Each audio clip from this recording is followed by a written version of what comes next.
اعوذ باللہ من الشیطان الرجیم بسم اللہ الرحمن الرحیم۔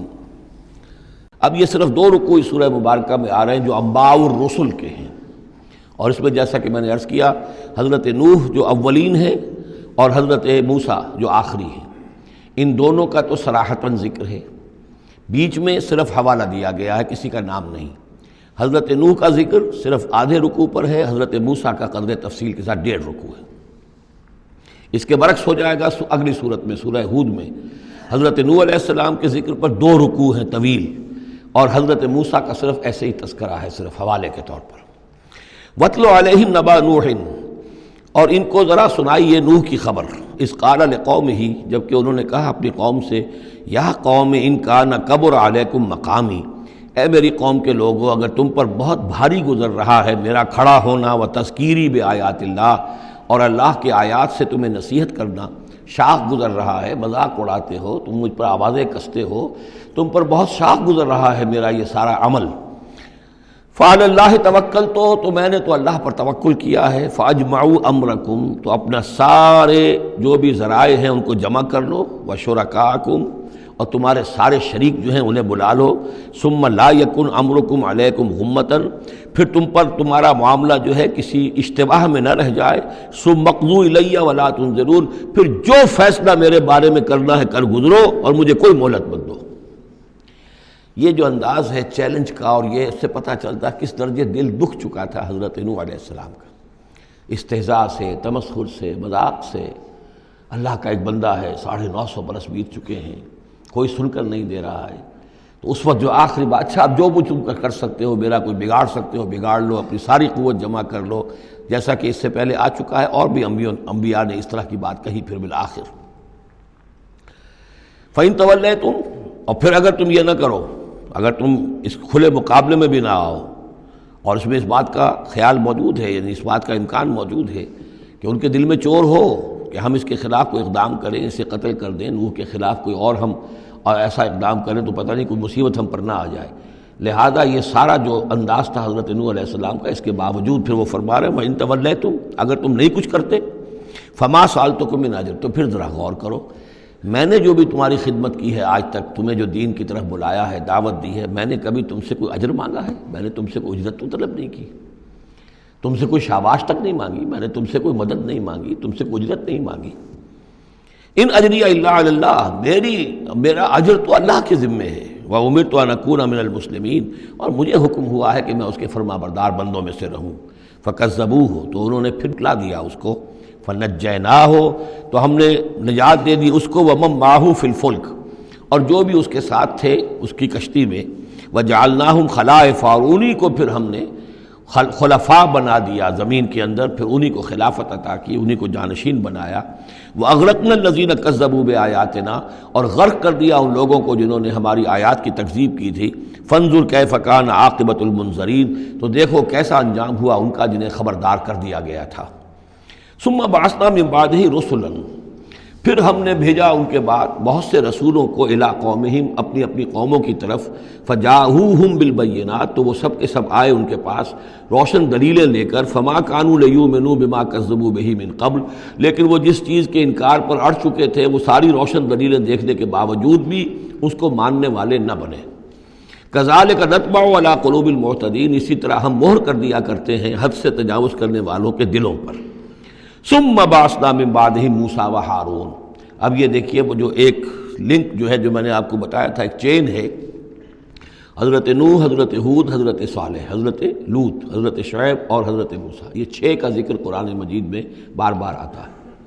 یہاں پر حضرت نوح کا اور حضرت موسیٰ کا، درمیان میں صرف ثم بعثنا من بعدہم رسلا، اور بھی رسول آئے، ان کا یہاں صراحتاً تذکرہ نہیں ہے۔ پھر ہم نے بھیجا ان کے بعد موسیٰ اور ہارون کو الی فرعون و ملئہ، فرعون اور اس کے سرداروں کی جانب، بے آیاتنا، اپنی نشانیوں کے ساتھ۔ فاستکبروا وکانوا قوما مجرمین، انہوں نے استکبار کیا اور وہ تھے مجرم قوم، گناہگار لوگ۔ فلما جاءهم الحق من عندنا، تو جب ان کے پاس ہمارے پاس سے ان تک ہمارے پاس سے حق پہنچا، قالوا ان ھذا لسحر مبین، تو انہوں نے کہا یہ تو کھلا جادو ہے۔ قال موسیٰ تقولون للحق لما جاءکم، موسیٰ نے کہا ان سے کہ کیا تم حق کے لیے کہہ رہے ہو؟ یہ حق ہے جو تم پر آیا ہے اور جو تم تک پہنچا ہے۔ اسحر ھذا، کیا یہ جادو ہے؟ ولا یفلح الساحرون، اور ساحر تو کبھی فلاح نہیں پایا کرتے۔ قالوا اجئتنا لتلفتنا عما وجدنا علیہ آباءنا، انہوں نے کہا موسیٰ کیا تم ہمارے پاس آئے ہو کہ تم ہمیں پھیر دو ان چیزوں سے، ان طریقوں سے، ان رسوم سے، ان ریتوں سے، ان رواجوں سے کہ جس پر ہم نے پایا اپنے آباء و اجداد کو۔ وَتَكُونَ لَكُمُ الْكِبْرِيَاءُ فِي الْأَرْضِ، اور تم دونوں کے لیے ہی حکومت ہو جائے اور بلندی ہو جائے اور بڑائی ہو جائے زمین کے اندر۔ دونوں سے مراد حضرت موسیٰ اور حضرت ہارون علیہ السلام۔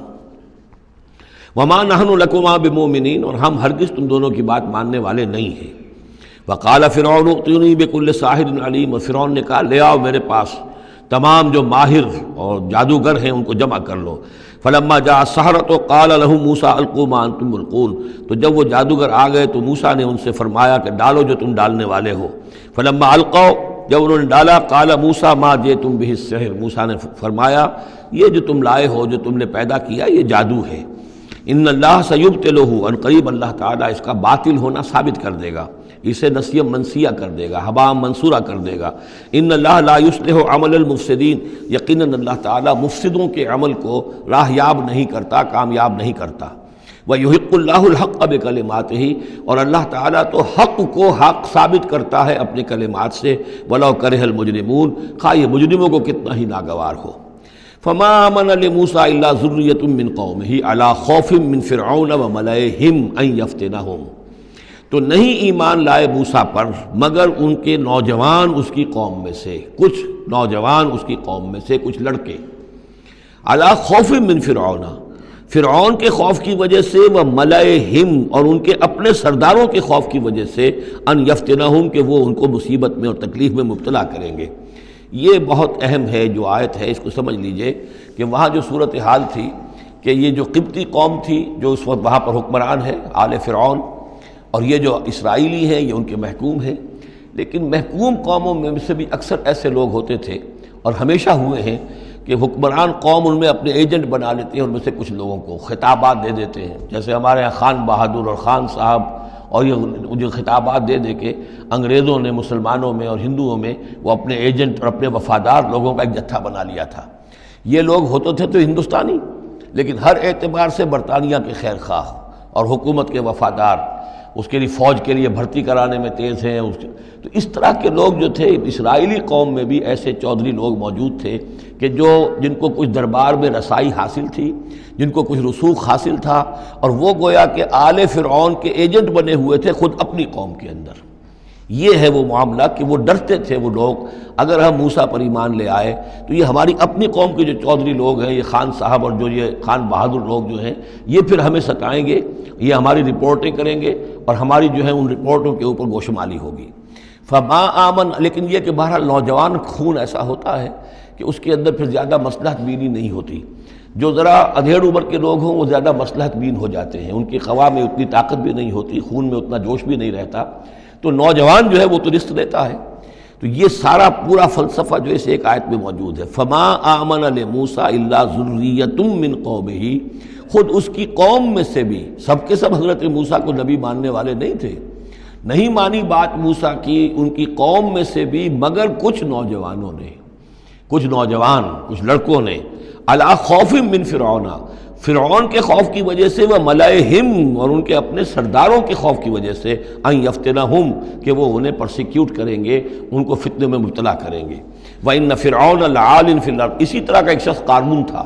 قارون جو ہے وہ قوم موسیٰ سے تھا، اسرائیلی تھا، لیکن یہ کہ سرکار دربار میں رسائی تھی، وفادار تھا حکومت کا، اسی کی وجہ سے بڑے بڑے ٹھیکے ملتے تھے، جیسے ہمارے ہاں ٹھیکیدار ہوتے تھے بڑے بڑے لوگ، تو اس کے پاس اتنی دولت جمع ہو گئی تھی۔ وہ سارا تذکرہ جو ہے آگے چل کر آئے گا سورہ قصص کے اندر۔ تھا تو قوم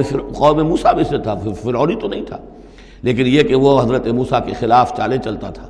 اور وہ ساری جو ہے وہ سرکار دربار کی جو خوشامد ہے وہ کام کرتا تھا، اسی سے پھر اس کو دولت ملتی تھی۔